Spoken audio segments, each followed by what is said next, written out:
તો ઈરાન અને ઇઝરાયલ વચ્ચે ચાલી રહેલા યુદ્ધની અસર ભારતમાં જોવા મળી છે તો રાજકોટમાં પણ કોમર્શિયલ ગેસની અછતનો પ્રભાવ જોવા મળ્યો ત્યારે કોમર્શિયલ ગેસની અછતનો પ્રભાવ જોવા મળ્યો રાજકોટ સિવિલના પબ્લિક કેન્ટીનમાં ગેસ સિલિન્ડરનો અભાવ જોવા મળ્યો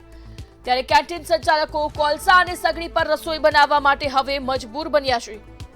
ત્યારે રાજકોટ ખાતેથી આ સ્થિતિ જોવા મળી રહી છે જ્યાં ગેસની અછત જોવા મળી દર 2 દિવસે 1 મણ કોલસાનો ઉપયોગ વધતા ખર્ચથી ભારે મુશ્કેલી થી નીકળે છે દર્દીઓના સગાઓ માટે ભોજન વ્યવસ્થામાં પણ અસર પડી રહી છે ત્યારે રાજકોટ ખાતેથી આ સમાચાર સામે આવ્યા છે બજારમાં ₹830 નો 1 મણ કોલસો વેચાઈ રહ્યો છે જ્યારે આગામી સમયમાં કોલસાનો ભાવ વધારો થઈ શકે તેવો પણ ભય જોવા મળ્યો ત્યારે કેન્ટીન સંચાલકો કોલસા સગડી પર રસોઈ બનાવવા હવે મજબૂર બન્યા છે ઈરાન ઇઝરાયલ યુદ્ધના કારણે કોમર્શિયલ સિલિન્ડરમાં એક અછત સર્જાણી છે સીધા જ આપણે દ્રશ્ય દેખાડવા માંગીશ રાજકોટ સિવિલ હોસ્પિટલના જે પબ્લિક જે કેન્ટીન છે ત્યાંના દ્રશ્યો કે જે હાલ હવે જે સંચાલકો છે તે અત્યારે સગડી ઉપર જે પોતાની જે ખાદ્ય પદાર્થ બનાવવા માટે મજબૂર બન્યા છે ચોક્કસથી કોલસાનો ભાવ પણ ધીમે ધીમે વધી રહ્યો છે હાલ કોલસાની વાત કરવામાં આવે તો કોલસાનો ભાવ પણ વધી રહ્યો છે હાલ 850 જેટલો જે ભાવ છે તે કોલસાનો બોલાઈ રહ્યો છે ત્યારે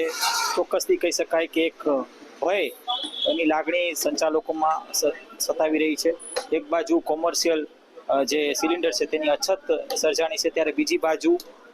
કોલસા અને લાકડાથી હાલ હવે જે સગડી ઉપર જે પોતાની જે ખાદ્ય વસ્તુ બનાવવા માટે સંચાલકો મજબૂર બન્યા છે આપણી સાથે સિવિલ હોસ્પિટલ કેન્ટીનના સંચાલક છે એમની સાથે વાત કરીશું શું નામ તમારું મયુરભાઈ શું કહેશો અત્યારે સ્થિતિ કઈ પ્રકારની છે ત્યાં બાટલા મળે 10 બાટલા મળતા નથી સગડી પર ઓળવવું પડે અમારે બાટલા કોલસાનો ભાવ વધારે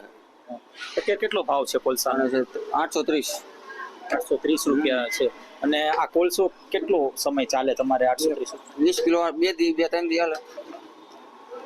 અને ખાસ તો રાજકોટની જે સિવિલ હોસ્પિટલ છે સૌરાષ્ટ્રભરમાંથી આવતા હોય છે જે દર્દીઓ છે દર્દીઓના સગા છે તો શું કેવી હાલાકી તમને અત્યારે ભોગવવી પડે તો મુશ્કેલી તો તને પડે જ ને બાટલા મળતા નથી ટામર ઓળવવું પડે બધું કામમાં કરવું પડે સગડી એટલે મળતી નથી સામુ કે આવ કોમર્શિયલ ગેસ માટે તમે બુકિંગ કરાવ્યું કે કેમ બુકિંગ કરાવેલું છે અમે 3 બાટલા તમારે છે બુકિંગ ના થાય આપવા જોઈએ કે એમને શું કહે છે તમને બાટલા નથી એમ કહે છે બાટલા મળે તો ભેગું થાય ને આમાં કાંઈ ભેગું નથી સગડીમાં કાંઈ ભેગું થતું નથી એમાંથી કોઈને રજૂઆત કરી તમને આ મુદ્દે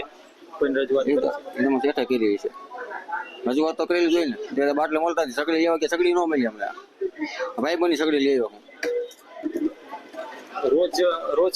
કેટલા કિલો કોલસાનો ઉપયોગ થતો હોય છે આમ તમારે 7 કિલો 7-8 કિલો જતા છે 3 દી હાલે 7-8 કિલો જાય કોલસા સ્થિતિ કેટલી ખરાબ છે અત્યારે કારણ કે દર્દીઓ તો આવે છે પણ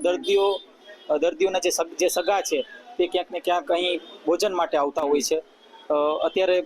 એવું થયું છે કે તમે અત્યારે પોતાનું કેટલીક જે વસ્તુઓ છે તે બંધ કરી હોય ઘણી વસ્તુ બંધ દાળ ભાત બંધ કરેલા છે શાક રોટલી બંધ કરેલી શાક થેપલા બંધ કરેલા છે તો સામું હોવું જોઈએ ને વસ્તુ અમારી પાસે ગેસનો બાટલો નથી ચાલો એ પેલા કારણ પીવી જ ઉભો છે થેપલા બને ગેસમાં બને આવા થેપલા બને દાજી જાય થેપલા તો શું કરવું અમારે ગ્રાહકને કંઈક દેવાય નહીં દાજી ગયેલું એટલે થેપલા બંધ કર્યા દાળ ભાત બંધ કરી દીધા શાક રોટલી બંધ કરી દીધી શાક પૂરી બસ એક જ વસ્તુ હાલે ચોક્કસથી અત્યારે ગંભીર સ્થિતિ સર્જાણી છે કે ઘણી બધી જે ભોજનની જે સામગ્રી છે તે બંધ કરવામાં આવી છે આવી વાત ક્યાંક હાલ અત્યારે સંચાલકો તરફથી મળી રહી છે હું આપણે દ્રશ્ય દેખાડવા માંગીશ જે કેન્ટીનના દ્રશ્યો કે કહી શકાય કે જ્યાં મોટા પ્રમાણમાં લોકો આવતા હોય છે ત્યારે હવે બહુ ઓછી સંખ્યામાં લોકો છે તે કેન્ટીનમાં આવી રહ્યા છે ખાસ તો યુદ્ધની અસર છે તે સ્પષ્ટપણે દેખાઈ રહી છે લોકો પોતાના ઘરેથી જ એટલે કે જે દર્દીના જે સગાઓ છે તે પોતાના ઘરેથી જ જે ખાદ્ય પદાર્થ છે તે લાવીને અહીં આરોગતા હોય છે એટલે કે યુદ્ધની અસર સીધી અસર કારણ કે કોમર્શિયલ જે ગેસ ઉપર તેની અસર પડી જ છે અને તેના જ કારણે કેન્ટીન ઉપર પણ તેની સીધી અસર છે તે હાલ પડી રહી છે